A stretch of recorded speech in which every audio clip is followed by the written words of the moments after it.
Hey guys, in this video I'm going to show you how to get a refund from MyHeritage. If you find this video helpful, please consider to like this video and subscribe to my channel. In saying that, let's just jump straight into the video. Okay, so I found a good help article inside of myheritage.com.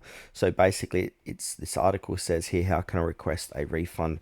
So to request a refund, you need to do as follows. So you want to go ahead and log into your account and then click on the help icon that's at the top right hand corner. Then from there, you want to click on contact us and billings and charges. You will see a charge description and options for next steps. Click request a refund. Then from here, we've got the option to contact us. Please select the topic you like our help with and we'll gladly assist you.